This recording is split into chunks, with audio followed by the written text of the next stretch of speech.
Salam, hörmətli izləyicilər. Əgər bilməzsiniz ki, hansı sənədsiz evlərə bələdiyyə sənədi olmadan çıxarış almaq olar, hansı evlərə bələdiyyədə həvas keçirmədən sənəd almaq olar, eyni zamanda hansı evlərə çıxarış verilmir, bu video sonuna qədər baxın. Mən hüquqşünas Seyidzadə bu barədə məlumat verəcəm. Amma əvvəlcə bir eyvanın necə satılmasına hörmətli izləyicilər. Məcburam ki, eyvanı əvvəldə deyim. Axırda deyən baxan olmur ona görə. Mən hüquqşünas Seyidzadə, hüquqşünas kimi, əli təşkilatının rəhbəri kimi və əli arabasında olan şəxs kimi dünyanın 40 tanınmış evləri haqqında bu kitabı hazırlamışam. Satılan 20 manata. Zəhmət olmasa videonu bəyənin, kanala abunə olun, daha çox şəxsin bu barədə xəbər olsun. Nəyə görə deyən hörmətli izləyicilər? Mən özümə əli arabası almayam. Motorla işləyən, yəni çoxun işləyəm. Varındır, amma xərab olub. Uzağa gedə bilməm ona görə. Bir də kim videoya baxıb faydalanırsa, imkan daxilində dəstəksin, kanala abunə olsun, videonu bəyənsin, bir də qeyd onun qatılmasına iyanə etsin, əgər faydalanırsınızsa. Digər məsələ ondan ibarətdir ki, gedib vəkillərə pul verirsiniz, əziyyət çəkirsiniz, nəsə eyirsiniz. Video axıra qədər baxın ki, hər şey sizə aydın olsun. Videonun bir qismini mən YouTube kanalı short bölməsində qoyuram. Orada baxırsınız, tam videoya baxmırsınız. Sonra sizə aydın olmur. Və kimin nə sual olsa, hüququ məsələsinin qeyd olunan telefon nömrəsinə əlaqə saxlayıb. Və yəni keçdiyim mövzuya, hörmətli izləyicilər. Hansı evlərə bələdiyyə sənədi olmadan çıxarış ala bilərsiniz və ya bələdiyyədə hərvaz olmadan bələdiyyə sənədi ala bilərsiniz. Yəni bələdiyyənin torpaq ala bilərsiniz. Deməli, onu qeyd edirəm. İndi mövcud qanunvericiyə əsasən, hörmətli izləyicilər, diqqətlə baxın. Bələdiyyədən əvvəl və yaxud bələdiyyə dövründə başqa dövlət qurumu sənədi sizdə varsa, bələdiyyə sənədinə ehtiyac yoxdur. Bu nədir? Bağlı idarəsinin müqəvvəsi, icra hakimiyyətinin sərəncamı, sərxozların müqəvvəsi, ev arasında deyən tamamı klinikadır və ev kitabçası, onlar varsa, evin texniki pasportu varsa, dövlət tərəfindən verilmiş, hörmətli izləyicilər, bu yəni evlər üçün bələdiyyə sənədinə ehtiyac yoxdur. Nəzərə alın. Mütləq qaydada. Yəni mövcud qanunverici onu deyir ki, bələdiyyə yaranıb 1999-cu ildə, 99-cu ildən qabaq kimin evi varsa, nə sənədinə olubsa, həmin evlərə yəni çıxarış ala bilərsiniz. Nəzərə alın. Eyni zamanda 1999-cu ildən sonra həmin qeyd edilən sənədlərlə, yəni icra hakimiyyətinin sərəncamı, bağlı idarəsinin müqəvvəsi, kolxoz sərxozun müqəvvəsi, digər idarələrin bağladığı müqəvvə, icra hakimiyyətindən verdiyi order əsasında, yəni sonra ev kitabçası deyən bir sənədi var, bələdiyyenin tamamı klinika. Onun əsasında yəni siz çıxarış ala bilərsiniz. Hal-hazırda 9000-dən artıq vətəndaş müraciət edib çıxarış almağa. Nəzərə alın, hörmətli izləyicilər.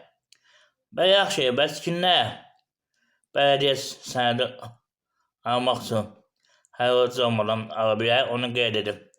Hörmətli izləyicilər.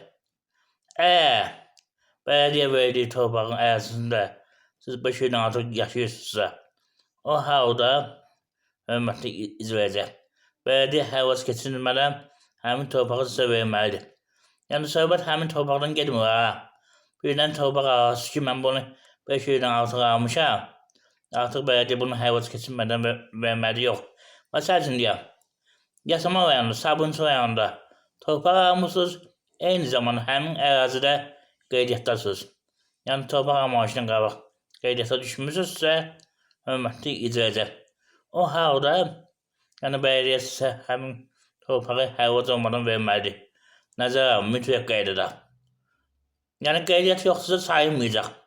Eyni zamanda qeydiyyat ola bilər ki, torpağı məsəl üçün belə götürürsünüz, almışsınız 2007-də, 2006-da, ondan sonra qeydiyyata düşmüsünüzsə, yenə həmin qanun şamil olunur. Nəzərə alın. Qeydiyyat əsas şərtlərdən biridir, hörmətli izləyicilər. Mühüm məqamlardan biridir.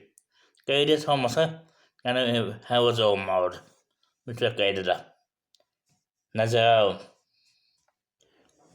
Eyni zamanda onu qeyd edin ki, bayaq dediyim siyahı var idi, icra hakimiyyətinin sərəncamı, Bağlı idarəsinin müqaviləsi, idarə təşkilatının müqaviləsi və ya kolxozun müqaviləsi, həmin müqaviləni almış ev sahibi rəhmətə gedibsə, onun ailə üzvləri həmin evdə yaşayırsa, hörmətli izləyicilər, həmin evi öz adlarına rəsmiləşdirə bilər, çıxarış ala bilər.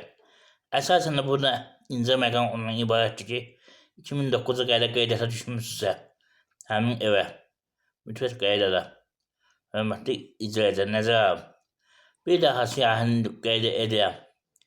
Əgər icra hakimiyyətinin sərəncamı varsa, bağlı idarəsinin müqaviləsi varsa, hansısa idarə təşkilatının müqaviləsi varsa, hörmətli izləyicilər, və yaxud da icra hakimiyyətinin orderi varsa, o halda mütləq qaydada çıxarış ala bilərsiniz. Hörmətli izləyicilər. O ki, qaldı bələdiyyə sənədi. Bələdiyyə sənədi 2007-yə qədər veribsə, o halda da o da keçərlidir. Nəzərə alın, hörmətli izləyicilər. Mütləq qaydada. Bəs hansı evə çıxarış verimi onu qeyd edib. Dəmir yolunun yaxınlığına düşən evə, su xəttinin yaxınlığına düşən evə, yüksək işıq gərginliyi xətti olan evin yaxınlığında olan evə, hörmətli izləyicilər, ümumiyyətlə heç bir sənədi olmayan evə, çıxarış hərki verimi. Dövlət bu məsələyə baxır, hörmətli izləyicilər, nəzərə alın. Bir daha qeyd edirəm. Yaxınlıqda yüksək gərginlik işıq xətti gedirsə, o halda verimi. Yaxınlıqda dəmir yolu gedirsə, o halda verimi. Yaxınlıqda dediyim kimi su xətti gedirsə, qaz xətti gedirsə, neft xətti gedirsə, buna verimi. Nəzərə alın, hörmətli izləyicilər. Yəni, bu varsa verilməyəcək. Sənədi yoxdursa, ümumiyyətlə verilməyəcək. Nəzərə alın, bu məsələ dövlət ikinci dərəcədə baxacaq. Hal-hazırda belə qeydiyyatın sənədləri var. Həmin sənəddən olan evə çıxarış verir. Sonra ikinci mərhələdə bələdiyyə ilə olan, bələdiyyə sənədinə olan evə çıxarış verir, hörmətli izləyicilər. Sonrası bu məsələyə baxılacaq. Mütləq qaydada. Nəzərə alın. Bir daha deyəm, əgər bələdiyyə sənədi varsa sizdə, gedin o bir sənədlərin arxivini tapın. Mütləq arxivdə var. Mütləq həmin evdə sizə qeydiyyatda olmuşsunuzsa, sizə çıxarış düşməlidir. Dediyim kimi, qanunvericidə belə bir şey var.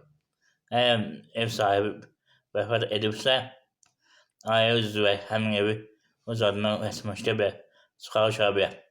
Amma baxmaq lazım deyilsə, verən sərəncamda, verən müqavilədə o ev torpaq sahəsi belə deyək də vətəndaşın özünə veribmi, yoxsa ki, ailəsinə verib. Ola bilsin, ailə qurduqdan sonra verib, ola bilsin, ailə qurmaşdan əvvəl verib, nəzərə alın, hörmətli izləyicilər. Kiminlə sual olsa, qeyd onu WhatsApp nömrəsində əlaqə saxlaya bilər. YouTube kanalına abunə olan şəxslərsin. Telefon hüquq məsələsini verilməsə 10 manatdır, zərərin yazılması 50 manat.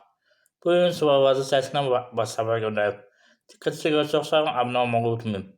Sağ olun. Sağ olun.